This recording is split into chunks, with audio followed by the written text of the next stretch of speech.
Hi everybody, I am Dr. Raina Chawla, your faculty for Obs and Gynae, and we are here to discuss in detail, a little bit in detail about the OBG recalls of the Sunday's exam.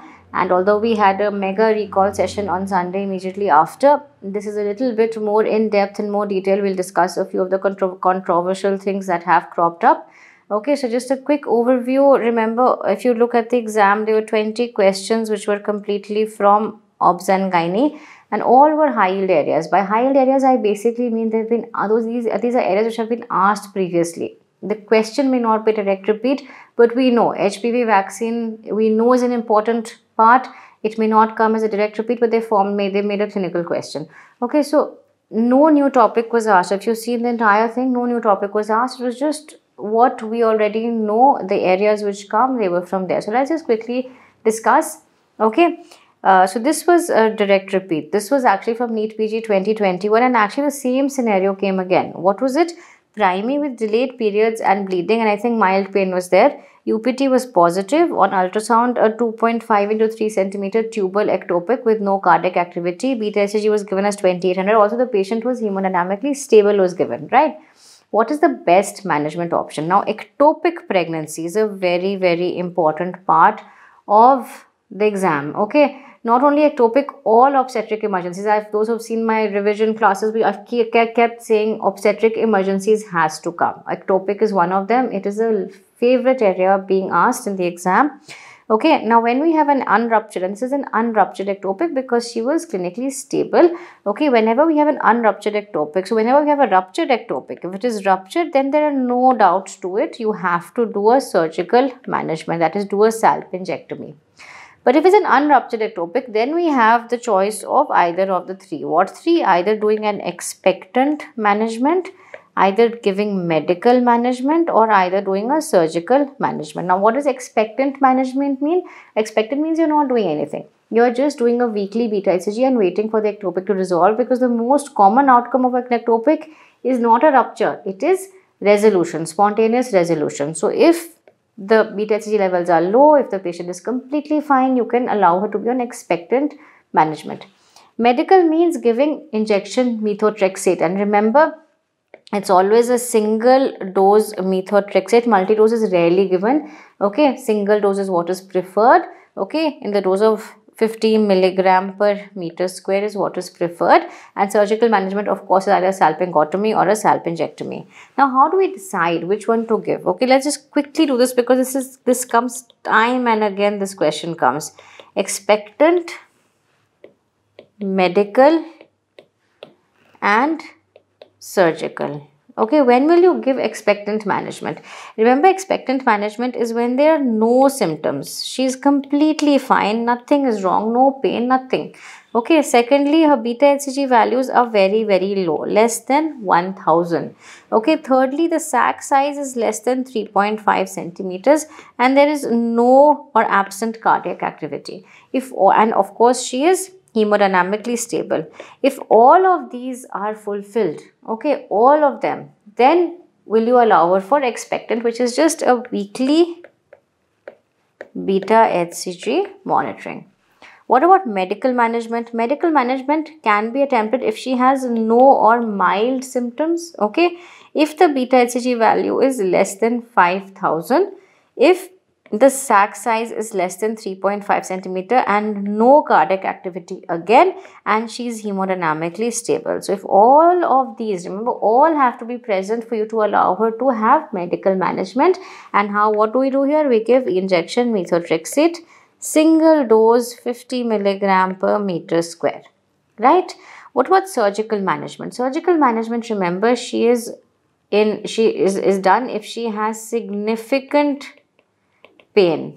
Okay, she's not very comfortable, she's having significant pain, or so here we have any of this. No, don't wait, you have to do surgery, or beta HCG values more than 5000, or a large sac size, or a sac showing cardiac activity present. If any of these, or if she has any contraindications to methotrexate. Okay, so in any of these, you will directly do a surgical management, which could either be a salpingotomy or a salpingectomy. So if we go back to this question, and what you see, the answer should be a single dose methotrexate. We don't give oral methotrexate, we don't usually give multi-dose, and this is not a candidate for surgical management. Okay, so these questions are very, very commonly asked. Ectopic pregnancy is something which you should know on your fingertips. Okay. What is the parity index of a now pregnant woman who had a twin delivery 4 years back? Now remember, this is again a very commonly asked area. Parity index is something which you should know. Don't get confused by twin pregnancy. Okay, so what is gravida? Gravida basically refers to any woman who is pregnant. Okay, so this basically is all the pregnancies including the present pregnancy. So if she says, doctor, this is my second pregnancy, she's gravida 2. First, she's gravida 1. Fifth, she's gravida 5. Okay, including all the including the present pregnancy and all the previous pregnancies, irrespective of their outcome. What is parity? Now, parity refers to those pregnancies that have crossed the period of viability. For all practical purposes, we take this at 28 weeks, but important, excluding the present pregnancy. So this woman, she's had a twin delivery 4 years back. Okay, so she is para 1. The pregnancy was 1. The outcome may be 2, triplets, 3, quadruplets, 4, but the pregnancy was 1. So she is gravida 2, second time pregnant. Okay, of a now pregnant woman. Okay, with para 1 and living 2 probably, but that's not asked. The gravida and para have been asked. This is gravida 2, para 1 because it's a pregnancy. It's not, we're not counting the number of fetuses. We're counting the number of pregnancies. Okay. Next question. A gravida 2 P1 with previous normal delivery at 36 weeks with confirmed transverse lie on ultrasound. What is the next best step? Okay. Now, this is again, this was a little controversial for some, but remember, any pregnancy between 36 to 37 weeks which is breech or transverse lie, okay, with no contraindication to a vaginal delivery. And in this question, nothing is mentioned. In fact, a clue is given that she's had a previous normal delivery. This is a big clue. This is telling us that everything looks fine. Maybe she can deliver vaginally. So why don't we try to do what? Try to do an external cephalic version and bring the head down. This avoids unnecessary cesarean, reduces the incidence of cesarean sections, right? And that is why the ACOG and the RCOG both recommend that between 36 to 37 weeks, all women with breech or transverse lie with no contraindication to vaginal delivery should be offered an external cephalic version. Okay, now why don't we do it before 36 weeks? Because the chances of reversion are higher. It goes back to breech or back to transverse lie, and also we may inadvertently take out a preterm baby if she goes into labor or some complication happens. Why not after 37 weeks? Because the liker reduces, okay, and it becomes difficult to do the procedure. So that's why this is the ideal time. So this is the answer is ECV. If the same question came at 37 weeks, 38 weeks, anything after 37, you will do an elective LSCS, no two ways about it. But the question was framed very cleverly. These are the two clues in this, 36 plus 6 and previous normal delivery, which is telling us, pointing us that please advise her for an external cephalic version. Okay, next question. A 7 weeks pregnant woman presents with hemoglobin at 9 grams. What is the appropriate time to start iron supplementation? Now, this is a question which I don't know the exact recall, but I think the answer depends on the way it was asked. Was it asked time to start iron supplementation in this woman, or is it a general statement? When do we start iron supplementation? Now, remember, as per the Anemia Mukt Bharat program and practically also, we always start iron after the first trimester. We start it as per the Anemia Mukt Bharat program at 14 weeks. Okay, this is iron prophylaxis. But the Anemia Mukt Bharat also says, this is for prophylaxis. The Anemia Mukt Bharat also gives guidelines for treatment of anemia, and it says if anemia is there, you have to treat her. It doesn't say that wait for the second trimester. So if you have a patient coming to you in the first trimester with 9 grams is moderate anemia, you have to start her on 2 tablets of oral iron and treat the anemia, because Anemia Mukt Bharat even doesn't even say test for what is the cause of anemia. It doesn't say anything. It just says directly start her on 2 tablets of iron at the contact visit that she has been diagnosed with anemia.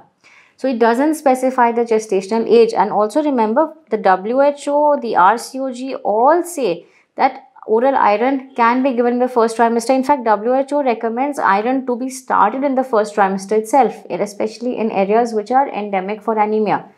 Okay, so it all depends on how the question was asked. If it was asked for this woman, okay, then the answer would be 8 to 10 weeks. You start her at 8 weeks. 7 weeks, start her in fact immediately. Okay, so this question was a bit weirdly framed, or the recalls I'm getting are not really. I want the entire question. How exactly was it asked? If the question was, when will you start iron supplementation in general, the statement was made. Then we start at 14 weeks. But if this patient was what we were asked about, then we will start as soon as possible would be the answer. That would be 8 to 10 weeks. Okay. Next question. Hysteroscopy. There were two questions. The first was, can be used for which of the following? Now, hysteroscopy, remember, is a procedure used to look inside the uterus. Okay, and to do operative procedures on things inside the uterus. Okay. So remember, tubectomy obviously we can't do because it's on the fallopian tubes. That is done laparoscopically or by a laparotomy. Subserosal fibroid are fibroids here. Can we approach them hysteroscopically? No, we can't. We can only approach submucosal fibroids, which are type 0 or type 1. This is type 0 and type 1 is like this. Okay, so this is also out. Cervical polyps are very easily seen visually without using any scopy. Just put a per speculum, you see this polyp, you remove it. Okay, many times it doesn't even require anesthesia unless it's very big. But Asherman, what is Asherman? Asherman is intrauterine adhesions, and you can't cut them blindly. You have to do it hysteroscopically. So hysteroscopic adhesiolysis is the treatment of Asherman's syndrome. Okay. Now next question. A woman presents with a whose husband is a truck driver, presents with vaginal discharge. She does not have abdominal pain. What is this ruling out? This is ruling out PID. So what kit are we ruling out in effect? We are ruling out kit, the yellow kit or kit 6, which is the kit for PID. On speculum examination, there is a cervical erosion. The question asked is, which color kit will you give? Now this is a very, very commonly asked question. The NACO kits for syndromic management are asked in every paper. Okay, the way of asking changes every time. Now there was a bit of confusion here also. So this is ruled out. There is no ulcer white kit. Remember, it's for a non-herpetic ulcer. There is no white kit. There is no ulcer given. So this is also out. Confusion lies in these two. Now remember, the green kit is for vaginal infections. So vaginal discharge, vaginitis it treats. And there are three types of vaginitis: Candida, Trichomonas vaginalis and bacterial vaginosis. Okay, but the grey kit is for and is basically treating gonococcal and chlamydial infections. Okay, and it is given for urogenital discharge, anorectal discharge. This is mainly for men. Okay, and cervical discharge or cervicitis. Now, a woman who has cervicitis, how will she present? She will present with vaginal discharge only. She doesn't know where it's coming from. The discharge is coming from the vagina. And when we do a per speculum, we find that there's a cervical erosion. Now, erosion can be physiological, I know. But cervicitis also will appear like a reddish erosive surface on the cervix. And this is the clue. This is your clue that there is a cervical lesion. Okay. And this is another clue. Her husband is a truck driver. Chlamydia, gonococcal, erogenital infections in the male, also you give the grey kit. So husband is a truck driver, probably has promiscuous behavior or whatever. Chlamydial, gonococcal STDs is what he's having. What will you give her? You will give her the grey kit. You won't give her the green kit. You will give her the grey kit, which has a cephalosporin and azithromycin, which will take care of chlamydia and gonococcus. Okay, so that is why the grey kit is there. Two clues were given in this question. This is something which you should know. Okay, so grey kit is for anorectal, urogenital, cervical discharge. Green kit is for vaginal discharge.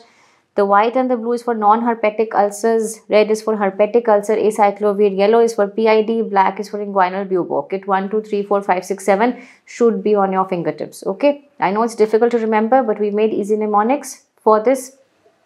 And if you follow us, you will find out more about them. Okay. Now, next question, which drug is contraindicated in pregnancy with asthma? Okay, now remember, whenever we have asthma, okay, one drug we should not be giving is carboprost, PGF2 alpha. Okay, it is a absolute contraindication. Some of you would be thinking of misoprostol, dinoprostol, but remember, these are relative contraindications. In fact, we can almost safely give them also, because the route of administration is local in both oral or local or mucosal. But in carboprost, we're giving it as an intramuscular. It's a systemic drug, okay, and it causes sudden bronchospasm. It can cause sudden bronchospasm. That's why asthmatic patients, is absolutely contraindicated. Okay, then there was a question, a clinical question with an image, a partograph, and partograph labor is very commonly asked. One question, expect clinical question on labor or on a partograph. A 24-year-old primary gravida is in labor. The partograph is as shown. What is the next best step? Now, what was shown, now what I understood from the recalls was that the patient was fully dilated. That means the graph, I think, had crossed the alert line, but she was fully dilated. Okay, that means 10 centimeter. Okay, and if you see the station of the head, 5, 4, 3, 2, 1, the station had gone from 4 to 3 or 5 to 4. I'm not very sure. Okay, it was shown something like this. So it was 3/5 or 4/5 palpable. That means the head was still palpable per abdomen. This is not station of the fetal head. This is 5/5 palpable. Okay, so the head was not engaged. The head becomes engaged when it is 2/5 palpable. Okay, so it was still palpable per abdomen. And and the other two features were given. I think meconium was there and molding was there. Okay, molding was plus. So this is fetal distress, molding plus. Okay, fully dilated for I don't know how many hours it was given, but it was given she was fully dilated. These were all pointing to obstructed labor. Now, in obstructed labor, even if she's fully dilated, you will not apply instruments. Remember that. You will directly do a cesarean section. Obstructed labor means the head or the fetus is jammed in the pelvis. By putting an instrument, you're only going to worsen the situation. You don't know the reason why it's jammed. It's obstructed. It's not going to come out vaginally. You have only one route, only one route. Even if you think of an instrument, remember the head is too high. You can't apply the vacuum or the forceps at such high stations. And I think she was getting good contractions, so oxytocin also is out. The answer here was cesarean section. Emergency LSCS is the treatment of choice in obstructed labor, even if she is fully dilated. Remember this. Okay. Next question. A 34-year-old pregnant woman feels dizzy on lying down and she feels better when turning to the left side. This is because of, this is again a repeat question. It's come twice earlier. This is called as supine hypotension syndrome. So what I noticed in this paper is they've just changed the way of asking the question. Okay, and they made it more clinical. Okay, so this is something which is important to understand, that the areas are the same. They won't change. These are all high yield areas. They've just changed the way the question has been asked. Supine hypotension syndrome is also called as inferior vena cava compression syndrome, because what is happening with the gravid uterus, especially in the third trimester, it is compressing the inferior vena cava, that causing postural hypertension, feeling of dizziness. And if the woman turns to her left side, what is happening? The pressure on the IVC is relieved and she feels better.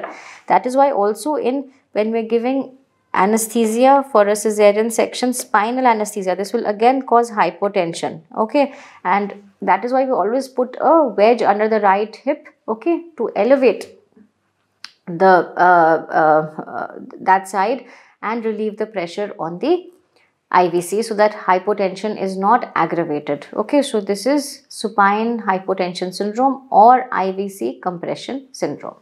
Next question. This was the other question on hysteroscopy. So they had asked fluid deficit will result, just excuse me, this is my mistake. This is pulmonary edema and this was the answer. So basically what was asked was that you're doing a hysteroscopy. Now in a hysteroscopy, what we do, this is the hysteroscope. Okay. Now the hysteroscope has an inflow channel through which fluid enters. Remember, hysteroscopy, unlike laparoscopy, we use gaseous media, carbon dioxide to inflate the abdominal peritoneal cavity. In hysteroscopy, to look inside the uterus, we have to look inside by inflating or putting fluid, distending the uterus with fluid media. Okay, and the fluid we use is either saline or glycine, the two most common types of fluid. Okay, saline is an electrolyte fluid and glycine is a non-electrolyte fluid. Okay, so we have an inflow channel through which the fluid is going and we have an outflow channel through which the fluid comes back, because in the uterus it's a closed cavity. The two tubal ostia are there, some fluid may go there, but majority will go in and come out through the same route, right?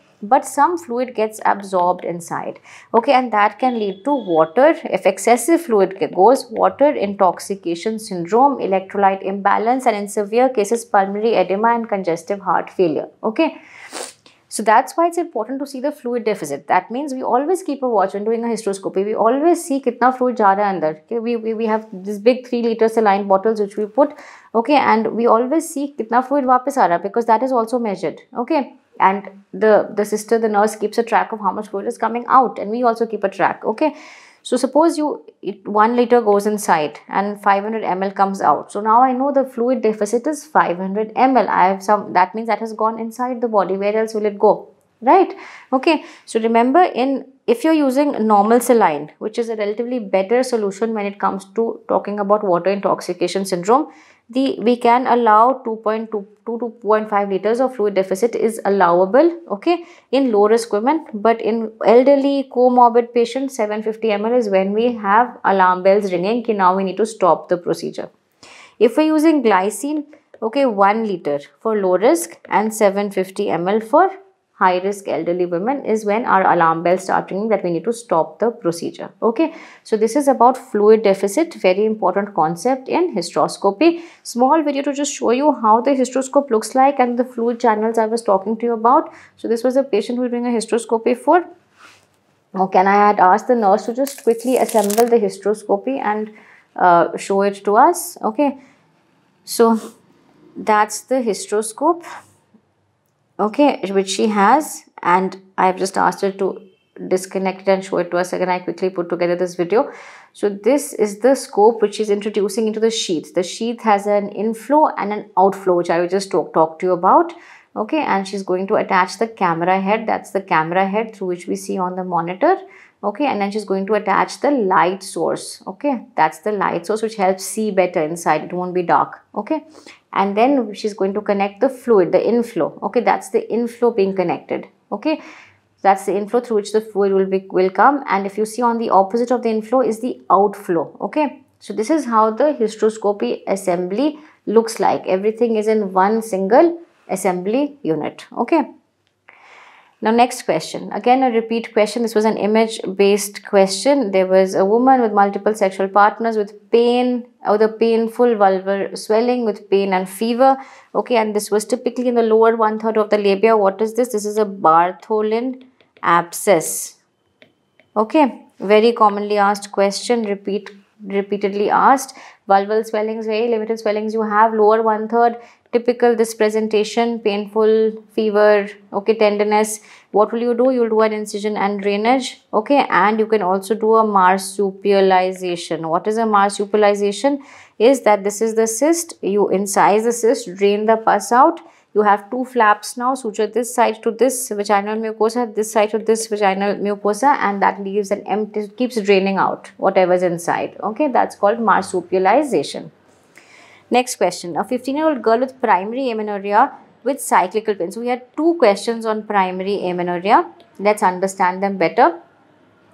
15-year-old girl with pain and a suprapubic bulge. A swelling is felt on the entire length of the vagina on a rectal exam. What is the possible diagnosis? So whenever we have a question like this with cyclical pain, primary amenorrhea, we know that there's an obstruction. Okay. Now the obstruction could be low down, it could be high up. So we have several obstructions. We have imperforate hymen, okay, and we have transverse vaginal septum, which could be low, it could be mid, it could be high, okay, and they could be, as they've said, cervical or vaginal agenesis. Now remember, the important thing that you need to understand here is that an imperforate hymen, the obstruction is here, okay, or even a low transverse vaginal septum, that the obstruction is here. So what is going to happen in either a low TVS or an imperfect hymen is that blood is going to collect here. What is this part? This is the vagina. This is going to become a hematocolpos, and then if nothing is done, then it's going to become a hematometra, and then further on. Okay, so in an imperfect hymen, classically you will have this bluish bulge, which is not given in this question. Okay, that's just to trick you. Okay, because this is an imperfect hymen, this is a hematocolpos, and how do we know? Because when doing a per rectal examination, we are feeling all along the vaginal length, we are feeling the bulge, and that's the hematocolpos. In all the other choices given, what is given is that there's a high TVS, okay, which is somewhere here, there's no cervix or there's no vagina. So what is going to happen? Cyclical dysmenorrhea ho raha hai. What's going to happen? The blood is going to collect where? It's going to collect in the uterus. So there's going to be hematometra, which on per rectal examination is going to be felt very high up. Okay, it's not going to be felt all along the vaginal wall. Okay, you're going to have hematometra, which is not going to be felt so easily on a per rectal examination. So what you're feeling on a per rectal examination is the hematocolpos. So here the answer is an imperforate hymen. That is what you're feeling. They've not given you the obvious bluish bulge. They have given you another way of looking at it by doing a per rectal examination. Okay. Now the other question of primary amenorrhea was again a little confusing. Okay. And this made me also think twice. After a lot of discussions, we arrived at the conclusion, which I will tell you. So this is primary amenorrhea. Okay, age I've forgotten, but primary amenorrhea, and there is nothing. There was no breast, no pubic hair, no axillary hair, no uterus, no fallopian tube, no ovaries, but gonads were there, inguinal masses were there. Okay. Now, of course, the first two are ruled out because ovaries are not there. In internals, you will see streak ovaries, and the height will be normal. Here the internals, the height will be short. Sorry, the height here given was normal. PCOS, you will have secondary sexual characters. You will have, in fact, polycystic ovaries. Ovaries won't be absent. Okay, so this leaves us with these two. Hypergonadotrophic hypogonadism can be seen in 46XY gonadal dysgenesis, which is one of the common types is Swyer syndrome. But remember, in Swyer, a uterus will be present. Okay, so uterus present, 46XY Swyer syndrome. Again, this presentation is unlikely because it clearly says the uterus and fallopian tubes are absent. In Swyer's, uterus may be present, may be rudimentary, but it's present. Complete AIS, we all know in AIS that this presents similarly, gonadal masses will be there, but breast, we always read breast is present, right? So that was the only anomaly, but other than the breast not being developed, everything else was fitting into complete androgen insensitivity syndrome.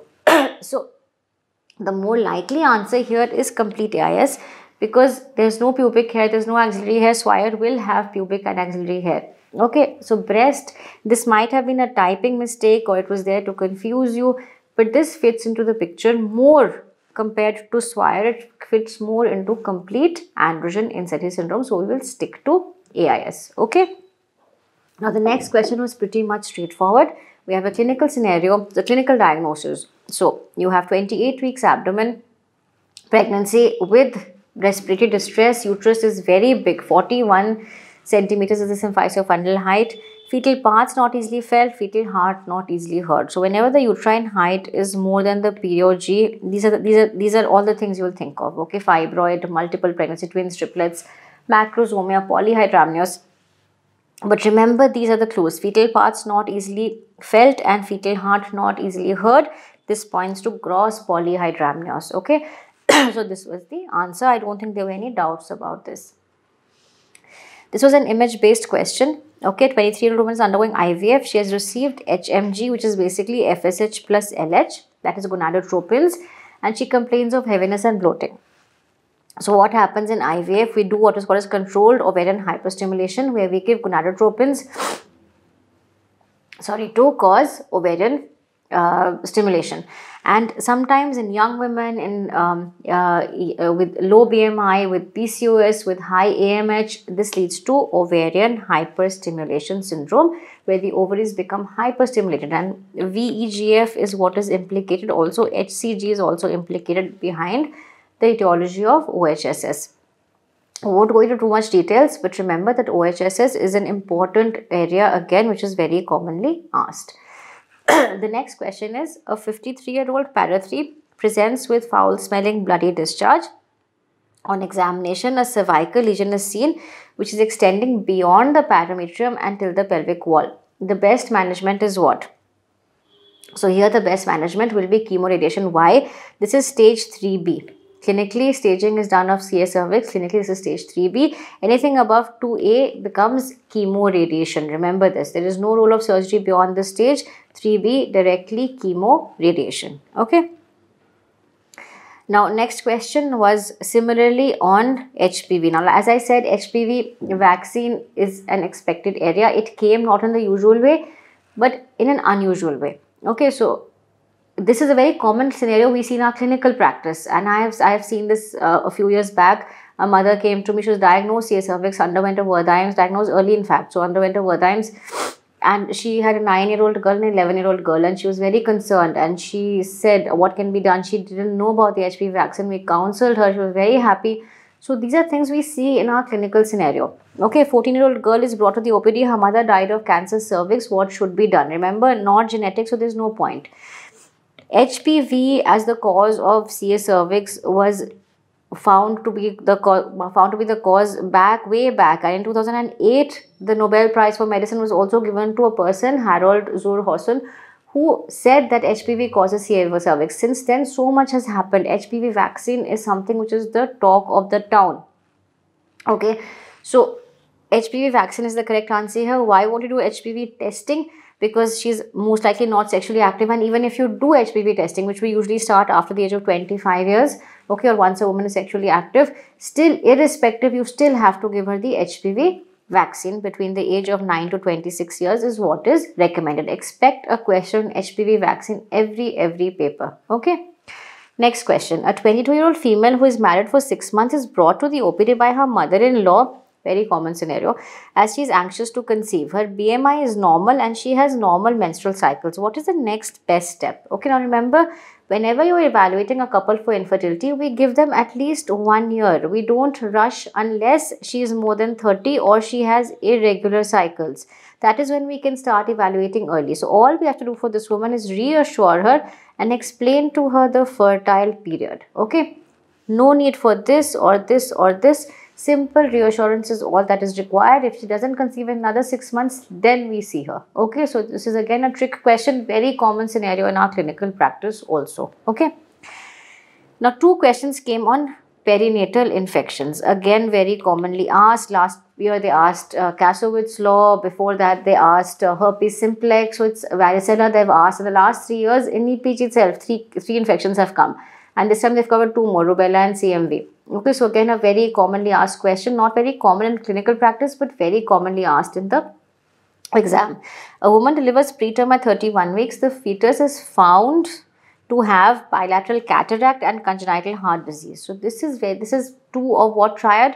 Of Greg's triad, seen in rubella, congenital rubella syndrome, where we see congenital heart disease. What do we see? We see a patent ductus arteriosus plus sensory neural hearing loss plus bilateral congenital cataract is the triad of congenital rubella syndrome, very commonly asked. Okay, and the last question again on perinatal infection is a baby delivered preterm was found to have a rash, thrombocytopenia, hepatosplenomegaly. The baby was also found to have hearing loss, and this is the clue, periventricular calcification. Where is this seen? This is the seen in congenital CMV, cytomegalovirus infection, which is actually the most common congenital infection. Okay, so this is how, if an image comes, this is how the image will be. This is the white spots you see are periventricular calcification. Okay, and this is typically characteristically seen with CMV infection. There's some characteristic things you should know, like parvovirus you should know is hydrops. Okay, herpes simplex you should know is avoid vaginal delivery in primary herpes simplex at term. Okay, so these are some things you should know, okay, which are typically associated with these infections, and those are the clues that you need to look for. So just to summarize, this is on my Insta, you can check these out. These are the topics that were there, nothing new, no new topic, maybe except for polyhydramnios, so that was a very easy question. Okay, everything else has been asked in the past. A few controversial questions I've tried to deal with as best as possible, and I hope they're clear. 3 images, okay, were asked plus 6 clinical scenarios. Partograph was an image also, so you can say 5 plus 3 or 8. So 8 out of 20 were your clinical plus images. 8 to 9 I would say. Okay, so you can say almost half the OBG was clinical plus imaging, and you can that's very obviously seen the shift is towards more of clinical, more of images, but easy ones, not very difficult. Just don't get scared of such questions. They're actually very simple to do, but read the question thoroughly, spend some time on it, and then answer. Thank you very much.